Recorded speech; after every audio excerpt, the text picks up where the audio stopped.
Di episode kali ini kita akan belajar konsep yang penting di dalam Java ya, yaitu method. Nah, apa itu method? Method adalah sekumpulan perintah yang dikelompokkan untuk menjalankan tugas tertentu. Metode ini digunakan untuk mengorganisasi kode supaya lebih rapi, lebih mudah dibaca, dan juga bisa digunakan kembali. Kalau di programming language lain seperti di JavaScript atau di Python ya, ada yang namanya fungsi atau function. Nah, metode itu sebenarnya mirip kayak fungsi atau function ya. Dan sebetulnya dasar dari programming sendiri adalah matematika ya. Nah, kalau di matematika, kalau teman-teman udah belajar fungsi gitu ya, ini contohnya ya.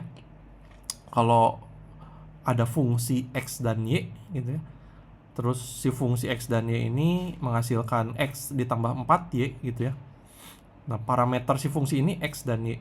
Jadi misalkan nilai parameternya 1 dan 3, ini artinya X-nya 1 ya, ditambah si Y-nya dikali 4 nih, 4Y. Jadi 4 dikali 3. Jadi 4 kali 3 12 tambah 1 13. Hasil dari fungsi dengan parameter 1 dan 3 ini jadinya 13. Kalau parameternya diganti jadi 2 dan 5 gitu ya. Ini artinya 2 ditambah 4 dikali 5 gitu ya. Y-nya dikali 4. Hasilnya 4 kali 5 20 tambah 2 22. Nah, kurang lebih mirip seperti ini ya. Metode itu sesuatu yang bisa dipanggil gitu. Dan ini lebih terstruktur atau lebih rapi dan bisa digunakan kembali seperti itu. Nah, tapi bedanya metode itu penamaan di dalam Java, dan metode itu harus dipanggil di dalam kelas Java atau di dalam dari objek Java. Nah, apa itu objek nanti kita pelajari. Itu bedanya metode dengan fungsi. Kalau fungsi atau function itu bisa dipanggil dari mana aja ya. Nah, sebuah metode itu terdiri dari 5 ya, yang intinya. Yang pertama adalah access modifier. Access modifier ini ada public, private, protected, atau kalau nggak pakai keyword ini public, private, protected, itu artinya default. Nah, nanti kita akan pelajari lebih lanjut tentang access modifier ini, tapi ini adalah salah satu unsur atau hal yang diperlukan untuk metode ya. Kurang lebih public itu sebetulnya bisa dipanggil dari mana aja gitu ya. Kalau private hanya dalam kelas tertentu, protected ini hanya dalam package tertentu. Tapi ada ketentuan-ketentuan lainnya yang nanti kita akan pelajari lebih lanjut. Nah, yang pertama access modifier, yang kedua return type. Return type ini data type ya. Jadi si metode ini nanti ngeluarin tipe datanya apa gitu. Apakah integer, string, boolean. Kalau misalkan nggak menghasilkan, nggak nge-return nilai apa-apa, itu artinya void ya. Atau yang lainnya kayak float dan lain sebagainya. Yang ketiga nama metodenya ya. Kalau misalkan terdiri dari 2 kata si nama metodenya, kita harus tulis dengan notasi camel case. Camel case itu seperti ini ya. Jadi kalau 2 kata, yang keduanya ini hurufnya besar, huruf pertamanya kecil gitu. Tapi 1 kata pun bisa, camel doang gitu bisa juga. Yang keempat, parameter ini optional.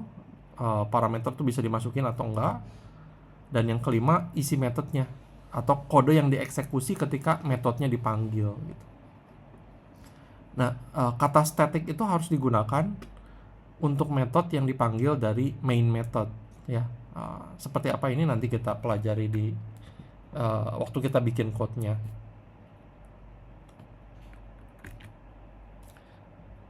Ini contoh dari metode ya teman-teman. Misalnya kalau kita punya metode sum ya. Ini sum ini untuk menjumlahkan nilai ya. Kita buat metode sum yang ada parameternya integer A dan integer B. 2 nilai itu yang data type-nya integer. Dan sum ini ketika parameternya dimasukin, dia akan menghasilkan nilai A ditambah B gitu. Kalau contoh yang tadi, fungsi yang tadi A ditambah 4B gitu ya. Kalau ini sum ini cuman menambahkan aja atau menjumlahkan aja, simple. Hasilnya atau returnnya itu cuma A tambah B gitu. Masukin 5 tambah dengan integernya 5 tambah 5 dan 10 misalnya, nanti menghasilkan keluar hasilnya 5 tambah 10 gitu, karena cuma sum aja. Nah ini hasilnya integer dan dibuat public, jadi penulisannya seperti ini, public integer sum parameternya, dan ini kode yang dieksekusinya. Kalau dipanggil, misalnya hasil dari method sum ini dimasukin ke variabel lain ya, kita buat variabel baru namanya hasil gitu ya. Ini juga hasil ini data type-nya integer, jadi kita bisa buat seperti ini, integer hasilnya buat masukin nilainya, lalu panggil metodenya sum 2,3 gitu. Ini tinggal ditambahin, berarti hasilnya 5, nanti nilai si hasil ini adalah 5. Contoh lainnya dari metode, misalnya kita punya metode grid. Karena metode ini nggak menghasilkan apa-apa ya, nggak mereturn nilai, jadi ini dibuat void. Ini hanya ngeprint aja di system out gitu. Ini ada parameternya string name, si name ini kita bisa masukin ke system outnya gitu ya. Dan kita bisa panggil si metode ini dengan grid, masukin parameternya misalkan namanya Alia di sini. Terus si nama ini kita masukin sebagai parameter ke system out print ln-nya ya. Nanti keluar di log kita seperti itu. Nah, sekarang mari kita buat code-nya ya, teman-teman. Seperti biasa, saya akan buat kelas baru di folder src. Saya kasih nama kelasnya belajar method ya. Dan seperti biasa juga, saya akan buat tsvm public static void main. Dan di sini nanti dari si main method ini saya bakal panggil metode baru ya, yang sekarang mau saya buat. Nah, saya mau buat metode yang namanya say hello misalnya ya. Nah, si say hello ini cuman ngeluarin teks aja atau system out print ln aja. Dan itu kalau cuman ngeluarin system out print ln, nggak ngeluarin nilai apa-apa gitu ya, nggak nge-return nilai apapun, itu kita harus kasih sebagai void gitu ya. Nah, ini hasil dari si metode ini cuman system out print ln yang tulisannya halo selamat datang di Java gitu misalnya. Nah, jadi ini metode yang void ya, karena nggak nge-return nilai apa-apa, cuman teks aja, cuman di log aja ini nanti ya. Nah, di sini saya kasih juga supaya dia bisa dipanggil dari kelas lainnya atau file lainnya, saya kasih public gitu ya. Nanti akan dijelaskan juga lebih lanjut di episode lainnya yang lanjutan ya, tentang perbedaan public, private, protected, sama default ya. Untuk sekarang teman-teman bisa ikutin, saya akan buat sebagai public. Nah, si say hello ini kita akan panggil dari main method ya, dari main sini, dan bisa dipanggil juga karena ini public. Nanti kalau kita punya kelas lainnya itu kita bisa panggil. Nah, saya akan panggil dari sini ya. Saya panggil seperti ini, say hello gitu ya. Saya panggil metodenya titik koma. Oke, coba kita jalankan. Klik kanan di sini, kita run. Nah, di sini keluar error teman-teman. Dibilangnya non-static method say hello cannot be referenced from a static context gitu ya. Jadi karena si say hello ini dipanggil dari static atau dari main method ya, ini harus kita buat static juga. Itu peraturannya seperti itu. Jadi kita harus buat public static void say hello. Kecuali kalau kita nanti bikin objek, itu nggak perlu static. Nanti kita akan pelajari juga di seri selanjutnya tentang Java OOP. Untuk sekarang teman-teman bisa ikutin, kalau si metodenya dipanggil dari main method, ini kita perlu static gitu ya. Perlu nambahin static di metodenya. Nah, sekarang kita coba run lagi. Nah, sekarang keluar ya, teman-teman, si lognya atau si teksnya. Halo, selamat datang di Java. Jadi si say hello ini dipanggil dari sini gitu. Nah, kita bisa juga masukin parameter ya dari ke si say hello ini. Misalkan kita mau masukin parameternya string ya, parameter nama ya, string name. Jadi kita masukin name ke sini, ke say hello, nanti keluar di sini halo namanya gitu ya. Halo plus, saya kasih tanda petik, plus si name-nya saya keluarin di sini, plus teks lainnya selamat datang di Java. Jadi ada nambahin namanya halo, nama yang dimasukin ke dalam parameter. Nah, ketika si method say hello ini dipanggil, kita bisa masukin parameter namanya ya. Misalnya halo Budi gitu ya. Nah, di IDE IntelliJ ini dia otomatis kayak ngasih tahu kalau si parameter ini tuh name ya, parameter name.